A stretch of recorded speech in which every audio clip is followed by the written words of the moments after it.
You can listen to The Professional Left wherever you get your podcasts, on Netroots Radio, or at our website, proleftpod.com, where you can also contribute to this podcast.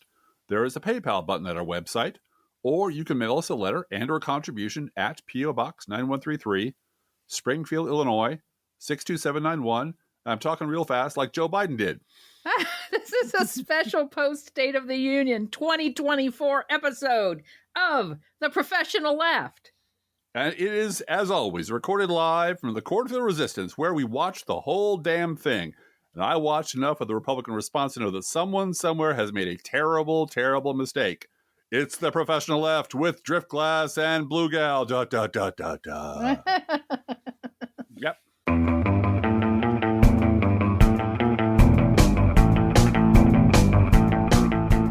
We are recording this on Friday after Joe Biden's 2024 State of the Union address.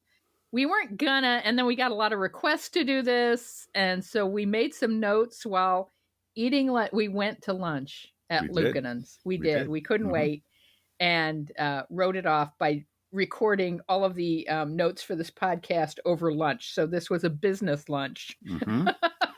And that's how we justified it. It was good. We just had sandwiches. It was very good. We know all the tricks for how you keep lunch inexpensive. Yeah. Order a sandwich, order water, and coffee. And then, don't forget coffee. And then conduct business at the table. Yes. It's not the first time we've done that. I'm not lying. We really did that. It's not the first time we've done this, I must say. You know, we have often gone to a restaurant or a local eatery, usually a diner, in case you're from the Washington Post. Usually a diner, though, right? Yeah. So if you're from the New York Times or Washington Post looking to interview some non-Trump voters, you'll find us in a diner once or twice a week. Yeah. In fact, the same one that Mitt Romney held his press conference at. True. We're there on the regular. So, you know, we're not hard to find. You just don't want to talk to us. That's a good, cheap place to eat, too. It really is. Well, I'll tell you what. Let's kick this off. This is a little bit by the seat of our pants, so, you know, bear with us. This is from a friend of the pod named Stable Genius on Twitter, and Stable Genius writes me every so often to observe things and tell me stuff. And this is what Stable Genius had to say today. Every once in a while, there will be a human interest story about an old person who's attacked by a mugger. And it turns out that the old person is a 5th Dan judo black belt who's been teaching martial arts for decades and has trained several Olympians, so they're able to effortlessly put the mugger on the ground until the police arrived. That was last night's State of the Union address. I think that's a perfect analogy. Analogy. Right, and that's the end of our podcast. We just want to let you know. Well, no, he's been at this for 40 years. Exactly. And so, yeah, and he absorbs it through his skin and it empowers him. Right, exactly. Joe Biden is enlivened and empowered by people. I mentioned this to you when I was listening to Hal Sparks do the Hunter Biden deposition. Right. And as he's talking about his life, Hunter Biden is saying constantly, well, I had lunch with this person and I had a meeting with this person. And Hunter Biden, is with people all day, 12 hours a day, meeting with people. And you and I, had a wonderful lunch few days ago with 2 podcast listeners. Yes. And had a lovely time and went to a great old bookstore. And it was a fantastic day. We just had a great time with these folks. Yes, we did. And then we were on our way home, and I'm just like, that is all the socializing I can do. Yeah, this I'm done weekend. Now. All the lovely people. We had a fantastic. I'm not saying it wasn't fun. We had a fantastic time, but it hit my level of human interaction with people other than Driftglass, because we like being together and we like being alone. And then I thought about Hunter Biden and all of the meetings he had, and Joe Biden is that times 3. Yeah, exactly. And he loves it. They had to dim the lights to get him out of the House chamber to get him out of there. Because he wants to meet everybody. The bar is closing, sir. Oh, not the first time I've been kicked out of a bar. I'm just talking to the interns now. They're having a good. They want some selfies. What am I going to do? So Well, and remember, this is also, where he grew up. This is his house. This is where he knows everybody. And he has trod the boards of the Congress, especially in the Senate, for decades. He knows he really is somebody compared it to Harry Truman, I think.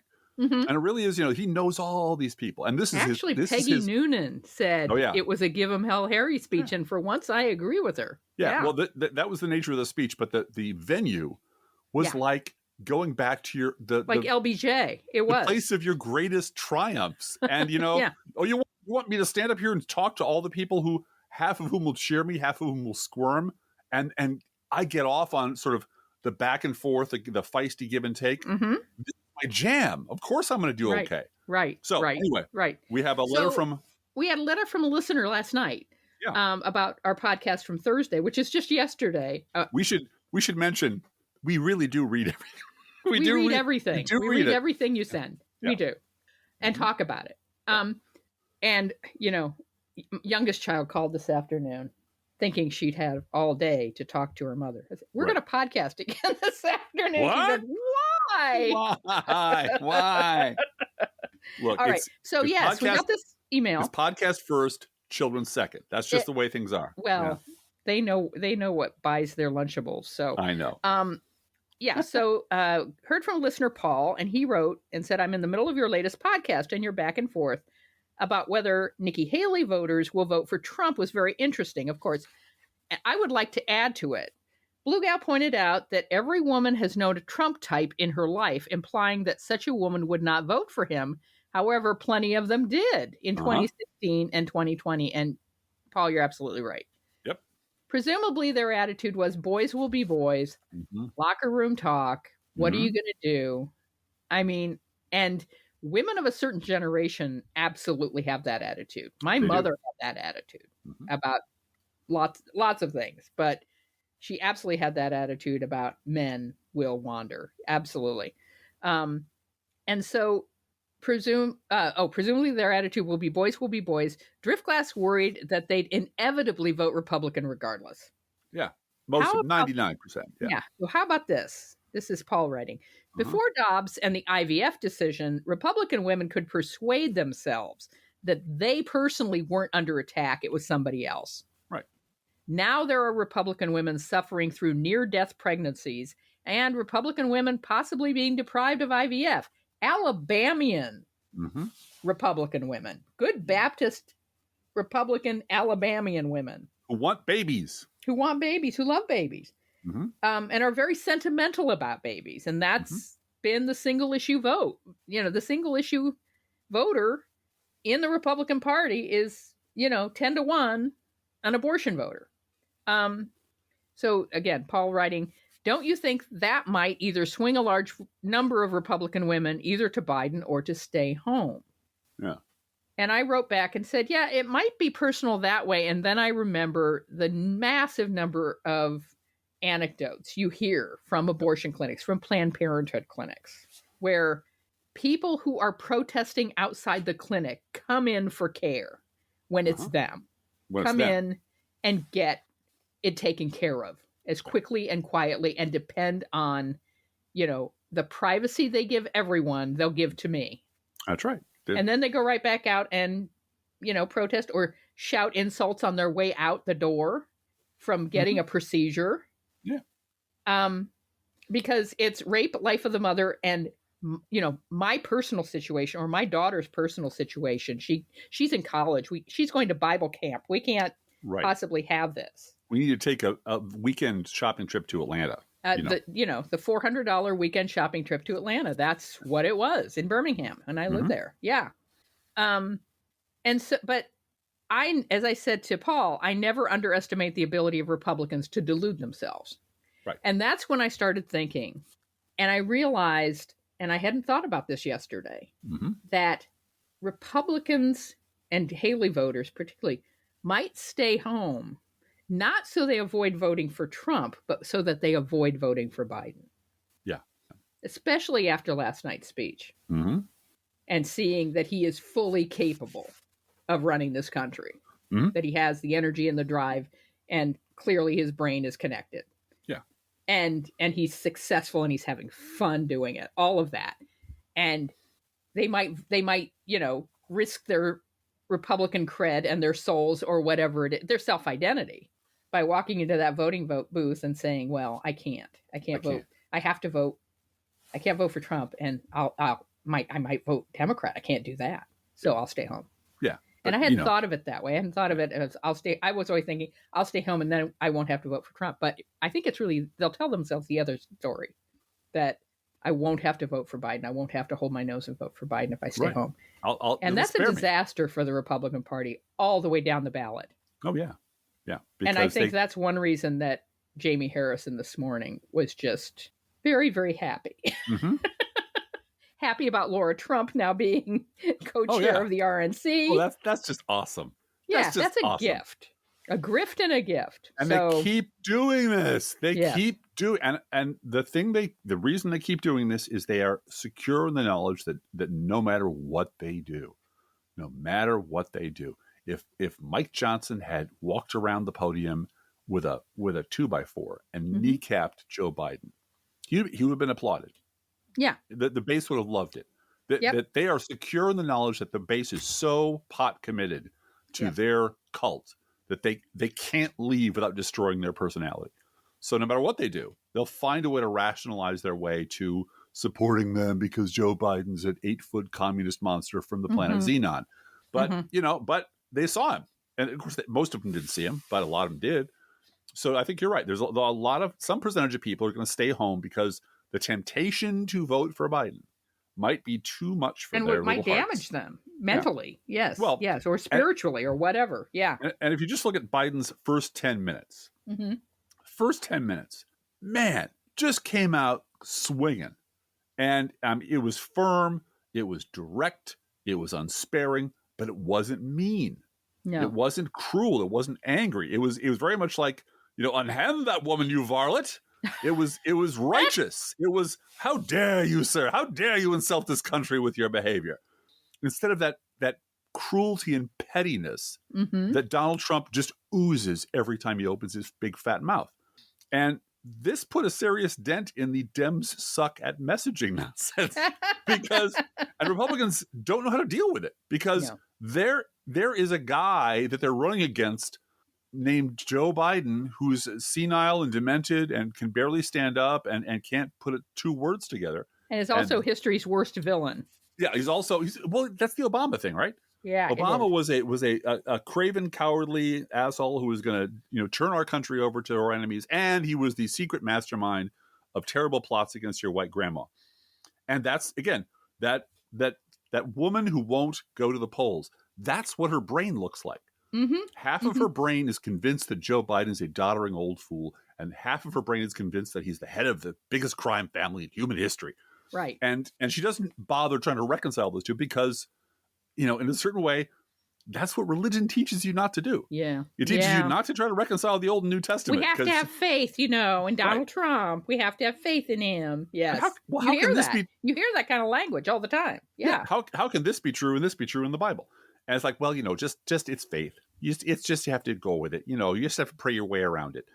And that's why you can't deal with the real Joe Biden face to face. That's why I think Donald Trump popped several bricks into his pants at the thought of debating Joe Biden because he wants to debate fictional Joe Biden. Well, the and one you he's been talking about. had a theory about why he's pushing for a debate now when he knows he's not going to get one. Yeah.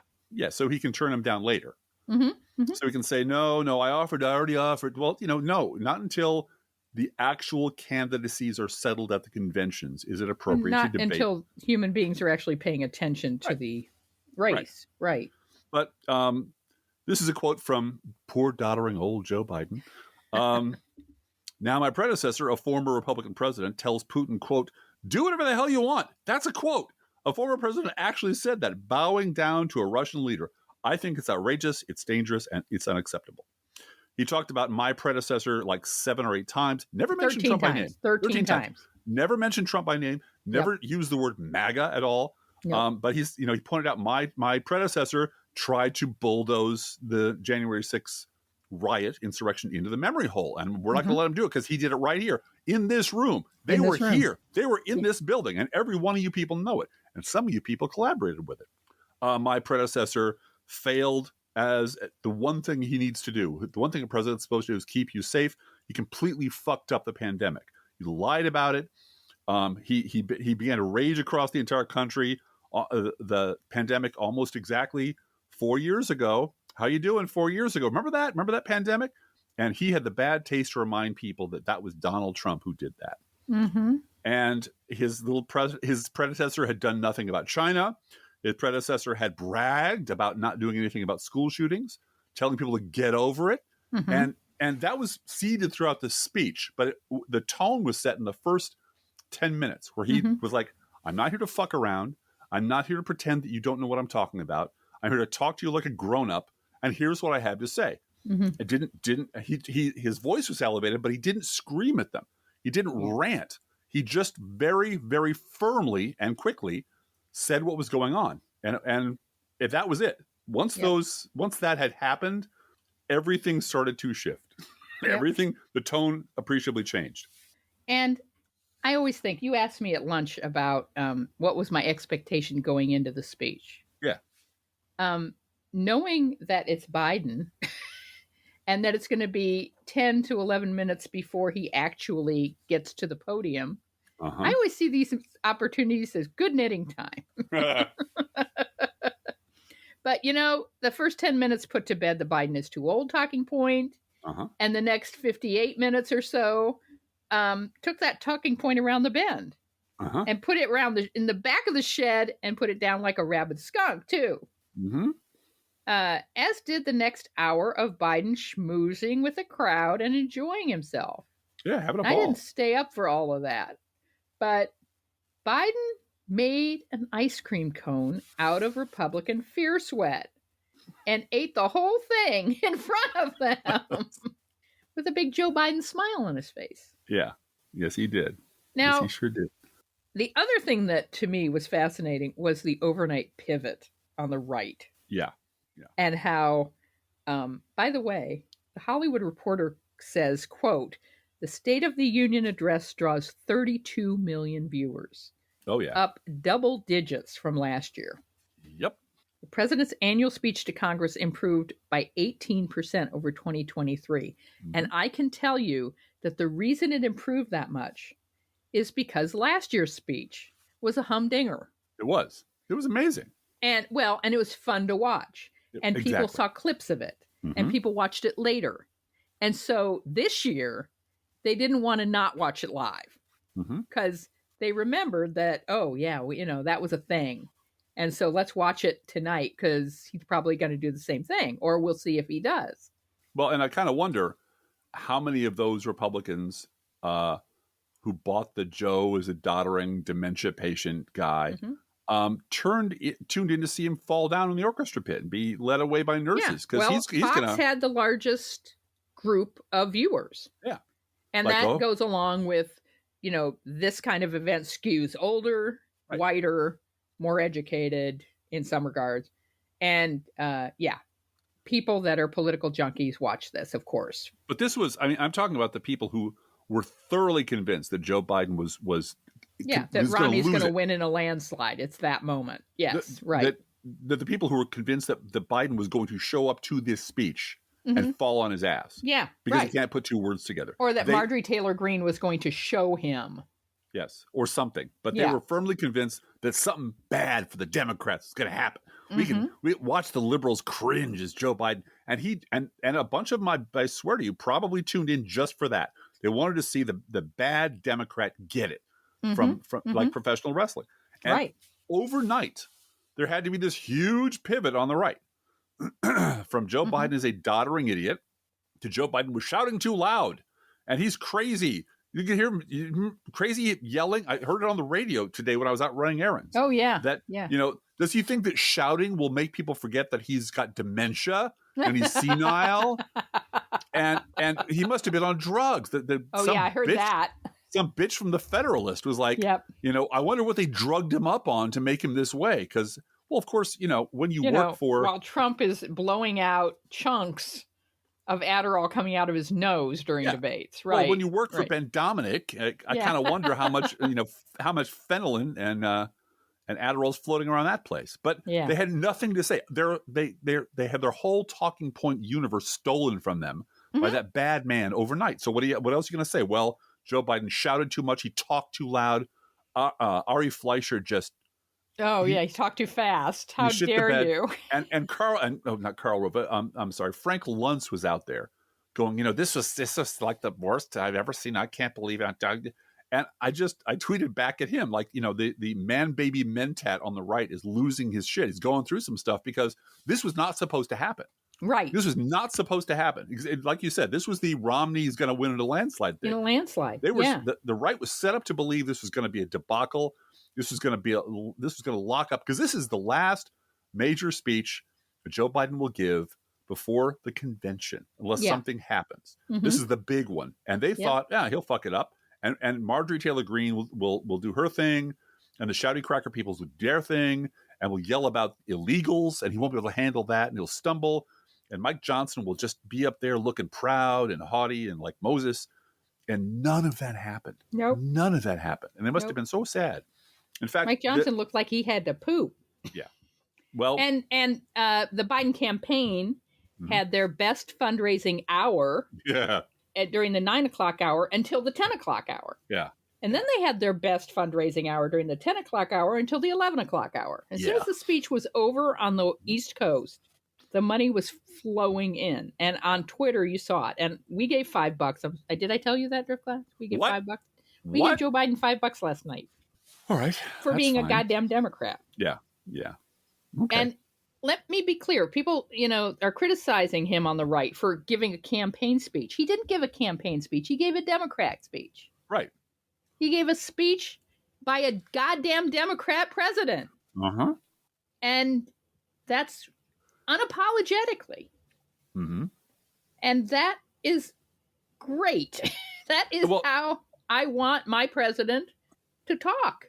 I wanted to talk about pre-K and helping people with their mortgages and healthcare costs. Yeah. And he mentioned the Trump tax cuts expiring. Yes, he did. That is so key. You're not supposed to do that. To the billionaire class. They want to keep those tax cuts. Uh-huh.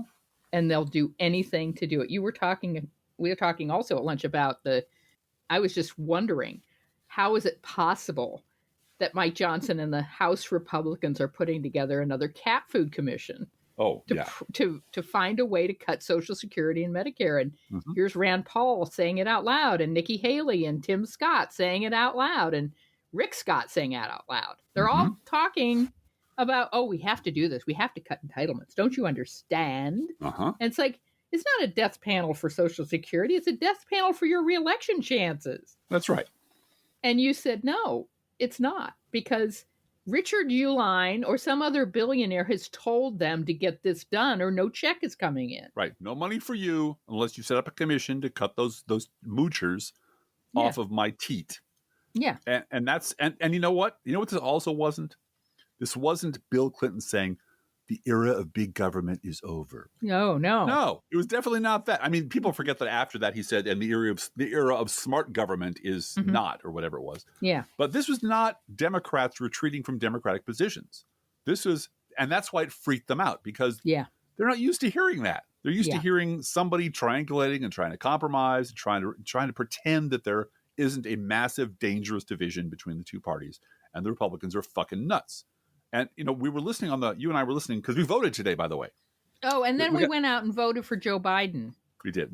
I didn't look at your ballot, but, you have my voter registration card in your wallet because that's how ladies should be, right, Driftglass? I opened mine up and scratched out Marianne Williamson and wrote in Joe Biden because, we had our ballots sitting by the front door and for days because we were waiting for youngest child to vote. And we'd take them all over together, like the 2,000 mules that we are. and because we have drop boxes here, because we're a civilized country in Illinois. Right. But I wasn't sure about voting for Joe Biden until I heard that speech last night. Yeah. Then, we both voted early, but we hadn't taken them over yet. And today we did. Today we decided, hell yeah. But on the way over, we listened to Right Wing Radio.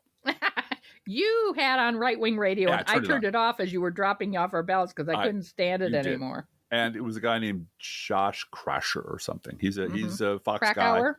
No, not Krakauer. It's Crasher. There's a John Krakauer who wrote the book about Everest. Everest, right. And other wonderful books. It's not that guy. It's a Fox News guy. who's like got experience at CNN. So the local DJ's asking him, or whoever's playing on WMAY at that time, tell us about what it's like over at CNN. Well, Matt Taibbi used to be considered a lefty, and used to be a lefty bomb thrower, but then he started telling the truth, and now he can't get on CNN because over there, you got to be. They don't care about truth over there, or journalism at all. In fact, the only place you can do journalism is on the right wing, and it's just you have to go where the facts lead you. That's all we ever do over here on the right wing, and I thought about that when I thought about the Joe Biden speech. Joe Biden gave us a Democratic speech by a Democratic president. It just sounded like a political speech because these assholes haven't heard somebody say that to their face in a venue where they couldn't run away or change the fucking channel forever. Right. And he did it, and it freaked him out. And I think there's we talked about this a little bit, the oh shit factor. Yep. Which the Biden campaign has been predicting would happen. Yep. Because there are, and I thought I had as cynical an attitude towards the average voter as you could have, but I was wrong. There are lots of voters out there liberal voters, Democratic voters, who categorically refuse to believe, and a lot of independents, who categorically refuse to believe that the Republicans are going to nominate Donald Trump again. It's not going to happen. And we're not going to have the same election we had in 2020. That's just not going to happen. Democrats are going to nominate someone else. The Republicans wouldn't dare nominate Trump again. We're just not going to go through this again. So I don't have to make up a decision. I don't have to choose Biden because it's not going to be that way. And everyone around them was like, yeah, it will. Nope. And they were sure of that. They were as absolutely sure of that as anything in their life. And when it turns out Trump is sweeping his way to the nomination and Biden is, except he's losing a third of his voters along the way, and Biden is sweeping his way to the nomination and can stand up and speak like a grown-up to other grown-ups, then comes the oh shit moment, like, oh shit, I guess we have to choose. I guess these are our choices. I guess, pissing away my vote on RFK Jr. or Cornel West isn't really an option anymore. Mm-hmm. And now that they figured out this is really going to be the election, this is really the choices, one wonders how many people are going to wake up and say, I guess it's Biden. I'm thrilled with voting for an 81-year-old guy, but he seems like he does a pretty good job. He gave a pretty good speech, and fuck no, I'm not putting Trump back in the White House. Right. Well, let's do a lightning round on some of this stuff. Sure. The Marjorie Taylor Greene moment when she was standing there. Apparently, she waited all day to be able to confront him. Uh-huh. She was dressed like she was going to run out to Piggly Wiggly for a carton of cigs and some Red Bull. Uh-huh. And with the MAGA hat on in the House chamber, which is breaking the rules. And Biden was just so clearly amused. Yeah. Ooh. Oh, you're so adorable. Aren't you adorable? That was the cutest thing you got. There's so much. Yeah. Next. And then calling her bluff during the speech and holding up the button and talking directly to the parents. This is a story that was on Fox News over the weekend. According to Decoding Fox News on Twitter, Fox spent 21% of their weekend talking about this woman who got killed by an undocumented person. Uh-huh. Who is in police custody. He's been arrested, and it's horrible what happened. But they are, this is their Ashley Babbitt again. This is that's right. And all undocumented people in the country are murderers. So we need, and it's Joe Biden's fault. That's the message. And he went right at him and said, "Look, give me the bill. Give me the bill." Yeah. Oh, you don't think it's conservative? The conservatives put this bill together, and there's all this booing and farting and moving around and shuffling there. But he really had him by the short ones, which was this is I'm offering to work with Donald fucking Trump. I'm offering James to do Langford. this. Yeah. I'm offering to do this right now. Bring me the bill now. Me and Trump will work together on this. What do you think, MAGA? Like, we don't want to have to make that. We don't want to govern. That's the thing. And you know who was hating every minute of it? Mike Johnson. Oh, he looked very pained. I describe him in our notes as a character from The Crucible trying to suppress a fart for 2 hours. He's got that prissy, judgmental, whiny, and he doesn't know how to look like anything other than a creepy weirdo on camera. He doesn't know when to stop shaking his head or when to stand or whatever. He just looks like, I think, I forget who described him as the fifth string substitute. Right. For the speaker. Which he's the best they got. Yeah. So, no. And the SCOTUS stare down was my favorite moment. Yeah. Calling out, and Clarence Thomas and Alito not bothering to show up because why would they? No. But looking right at SCOTUS and saying, with all due respect, which, that's a Karl Rove way of saying fuck you, with all due respect, and then connecting it to the power and the electoral and political power of women. Yeah. Not saying you did something bad and I'm going to fix it. Right. Women are going to fix it. Mm-hmm. Women have the power to fix this. And you're about to find out. Mm-hmm. And that's when I tweeted, we're going to bury them. Well, he did say, if you give me a Democratic House and Senate, I will restore Roe versus Wade. Right. But women are going to do this. They're going to. This is women's power we're talking about. Yeah. Absolutely. And then he had the stand up for seniors moment. Right.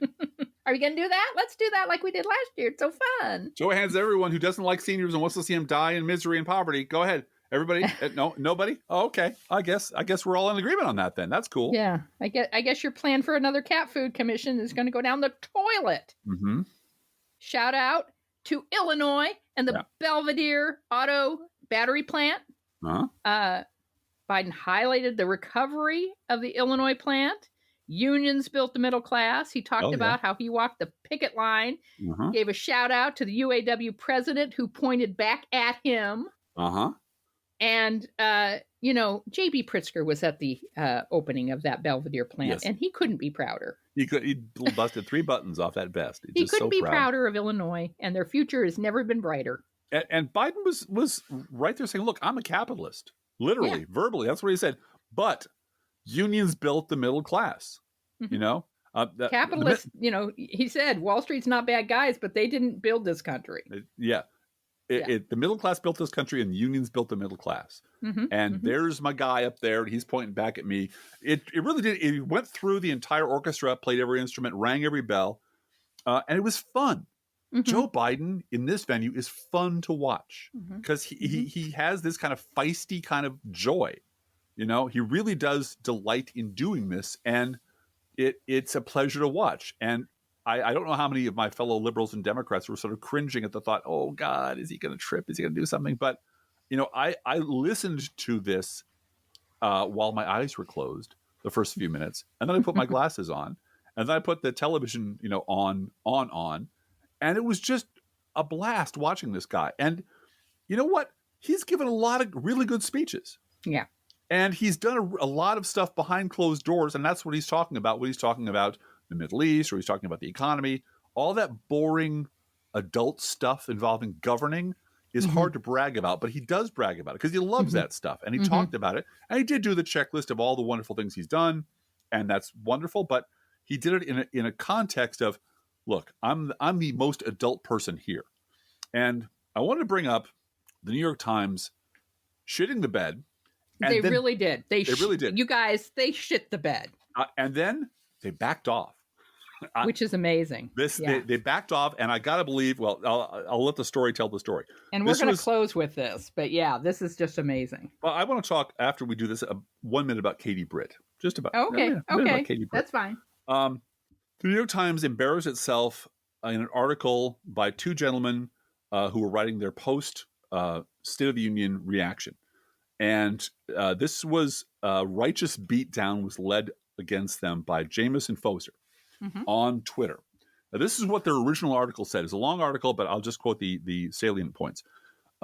If his primary mission was to avoid a gaffe that would feed into concerns about his age, blah, blah, blah, blah, blah, he succeeded in that mission. But despite a performance that was more spirited than he often delivers, listen to this part very carefully, it was unlikely to quell the concerns, especially from Republicans who have made questioning Biden's competency a centerpiece of their 2024 playbook. What's that is wrong? Straight out David Gregory. Absolutely. Why won't Obama lead? Right. Why won't Democrats? How will Biden convince Republicans to vote for him? Right. People who, and Mr. Foser quite correctly pointed out that this was insane. Yeah. That Biden will never be able to quell the concerns of people who are running against him because they're not concerns. They're campaign tactics. And that's not something you can undo because they're out to beat you. And it really is an attempt to recapitulate, like you said, David Gregory and the entire Obama administration, which is where Democrats are responsible for fixing Republican rage and racism and stupidity or failure. or failure. I mean, And the big one with David Gregory was them failing to elect a speaker. And Right. in the middle of that, Mhm. David Gregory saying, I'm really looking at Democrats and how they're going to help fix this problem. That's right. Well, we voted unanimously for our guy. Yeah. The 6 of them have voted for our guy. We have a great Hakeem speaker. gets all of our votes every time consistently. Yeah, but it's Democrats' fault. It's always Democrats' fault. Yeah. And it was so obvious that they were sort of blasting through this article, cranking out the standard Beltway bullshit. Mhm. And Mr. Foser caught it. And Yep. then hundreds of people on Twitter waited like, what the fuck is wrong? What's wrong with the New York Times? Why do you people Seriously. suck so badly? Yep. Because there is something horribly broken at the New York Times. There is. And then I looked it up to make sure I got the quote right. And like, oh, they've changed the article. They edited it. They did edit. The sentence in question is now more spirited than he often delivers. And here's the part. It was unlikely that one evening would quell widespread voter concern about his age or change GOP strategy. Republicans have made questioning Mr. Biden's competency a centerpiece of their 2024 playbook. That is a very, very, very different article than the one they wrote originally. And changing GOP strategy. Uh-huh. Okay, so GOP is not going to change their strategy. They're going to fail. Right. So But it's now it's widespread voter concern. And yes, GOP is about, but and it's unlikely that one evening is going to quell these concerns. Yeah. As opposed to, whatever. It quelled a lot of concerns. And a lot of senators and Democratic representatives are giddy now. Oh, yeah. Are just ready to go out and fight for it. They know they can run with this guy. Yeah. And one of the best parts of the speech was the last part, where Joe Biden, you could tell he slowed down consciously. I don't know if on his notes it said slow down and talk in a deeper voice, because he did, but he just recounted his whole life. You know, how he grew up, where he grew up, what his dad was like, the job his dad had, working for a living, taking the train, being from Scranton. And he said, well, I'm an old guy. You know, I'm an old guy. I've seen some stuff, but I'm an adult and I know how the world works. And he really laid out his resume and made his experience a virtue. In a complex world, I've been there. Because he's seen some stuff. He's seen a lot of stuff. He's seen an awful lot of stuff. And it was totally impressive that he ended his speech sort of, as a writer, in the parallel construction of the beginning of his speech. Yeah. It was right out of the gate, my opponent, my opponent, my opponent. You know, the previous guy, boom, boom, boom. End of the speech. This is me. This is who I am. This is my whole life. I've spent my whole life in public service. I know what it's like to grieve. I've been around the block a few times. I want to solve problems because I genuinely believe in this country, and I genuinely believe we can fix things. But because this is the United States of America. Yeah. And it was great. It was great to see him hang a lantern on his age. Yeah, I'm 81. Yeah. You know what? When I started out, I was too young. I was 29 years old. They wouldn't let me on the elevator. That's a fact. Yeah. And now I'm too old. But you know what? Over the course of those years, I've seen some things and I've done some things and I have it. And you know what? I was a senator, and then I was vice president to the first black president. And now I'm president with the first woman vice president. And he points to his vice president, who has done a bang up job and did a very good job and looked really good back there. Yes, she did. Don't worry. We got this shit. We got this. I know what I'm doing. And then after. And I got to say, he's evolved. He's evolved in the Middle East. He has evolved because of her. He really has. He has moved. And don't discount that. I know we're all upset about Gaza. Yeah. He is evolving. And she is a part of that. And she is pushing him like he pushed Barack Obama on gay marriage. You know? Right. Sorry, boss. On this one, you're wrong. Yeah. You got to move. And finally, of course. No. Yeah. Yeah, go ahead. The most important part of the evening, after the schmoozing, after the Jerry Nadler making jokes about, cognitive failure and Biden saying, I wish I had cognitive problems because, and just being Joe Biden. He was the most Joe Biden that a Joe Biden had ever been. Then Republicans teed up their response, which is always hard to do. It's very difficult to do, but not since the glorious days of Bobby Jindal. Has someone been so fucking bad? And it was a lady. It was Katie Britt. And it was terrible. From Alabama. It was terrible. She was just fucking awful. She did it from her kitchen. She did the breathy, weeping, almost broken voice of someone who was desperate to get a part on a Hallmark movie and wanted you to know how much and she was maybe you'll worried. listen to me and take me seriously if I try to do some AMSR kind of thing here with my breathy voice. Yeah. I'm so worried about America that we need to cut taxes. That's what's, and it was we need to cut taxes for rich people. That's what we need to do. And she was almost too sad to be believed. It was bad. It was very, very bad. Well, and her fellow Alabama Senator Tommy Tuberville said today that, well, she wasn't asked to do this as a senator. She was asked to do this as a housewife. As a mother and a patriot. Well, she's none of those things. So you can't expect too much. She's a fucking senator. She should be able to string sentences together and sound like an adult. Yeah. Is she a senator or is she a congresswoman? She's the other senator from Alabama. Katie Britt, senator from Alabama. I thought she was a congresswoman. No, she's 42 years old. She was just elected in 2022. Oh, God. Oh, my God. And she's from Enterprise, Alabama, and she was picked because she's pro-life. Quote unquote. She's pretty, she's young, and she's pro-life. young and a mom, and yeah. Well, you know what? She if she was trying out for again a small role in a Hallmark movie where she meets a Christmas tree salesman and leaves her big city job to have 11 babies, she'll do great. She'll get that part. She's not going to be vice president. I believe she was on like the short list, the whispered around short list, because she was out of central casting.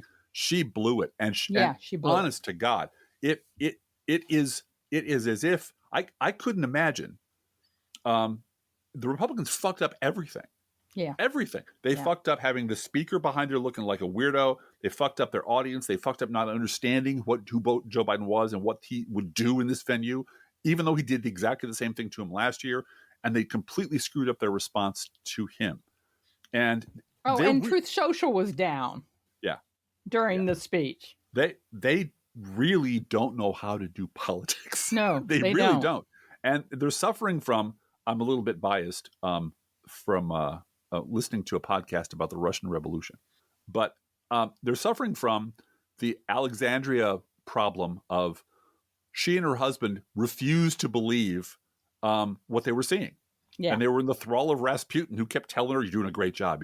And they just ignored every glaring red light on the board that told them things are going horribly. It's time for you to escape now, right? You can fix this. You can fix this. Don't fire your best general. Don't tell people. And they kept fucking up in ways that were completely avoidable. And you realize the people running the Republican Party, people actually running the party, have no idea what they're doing.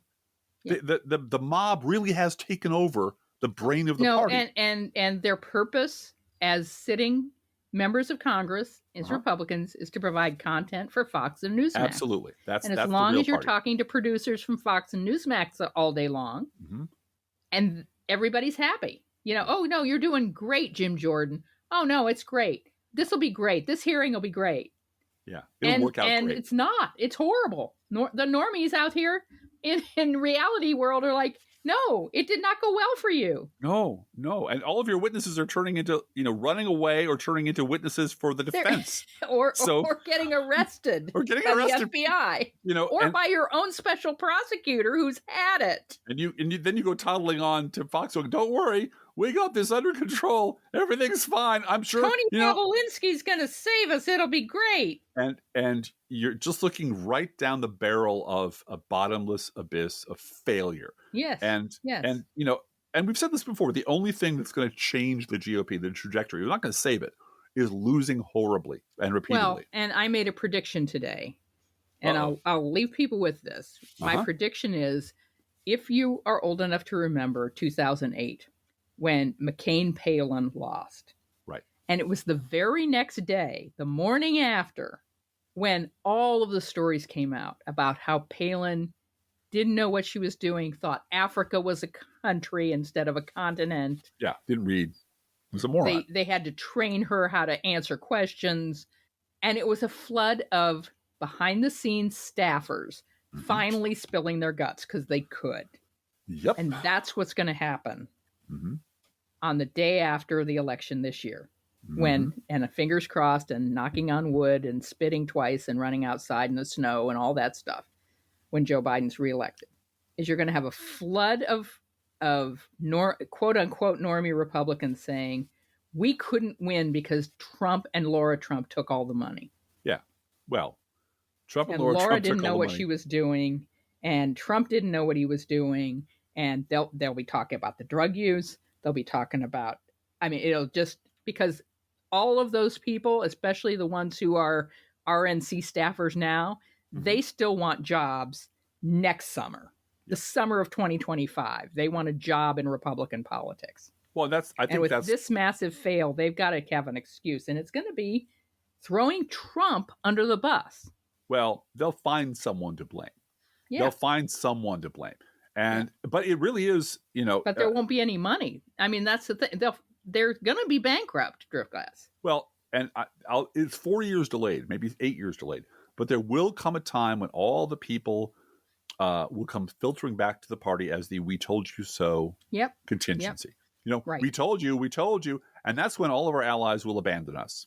Right. And say, they'll tear off the rubber rebuild mask. A new Republican Party that will be, better, faster, more honest. We need to get back to our Republican principles. And this a healthy country needs two parties. One that fucks everything up and one that cleans it. All those checks with the Tea Party. Remember that. They cashed all those checks. Remembering stuff is what we do. It's not what they do. Sorry.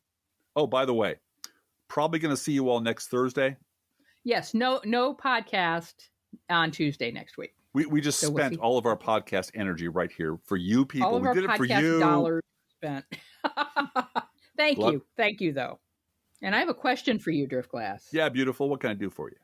How is Joe Biden doing this week? Blue gal, Joe Biden is doing just fine. Let's think about living. Think about living. Just think about loving. Think about loving. Just think about the hooping and the hopping and the popping and the lovey-dovey. Let's forget about the wine and the crying, the shooting and the dying, and the fellow with the switchblade knife. Let's think about living. Let's think about life. The Professional F podcast is recorded under a Creative Commons license. Copyright 2024-25, GGBG Productions.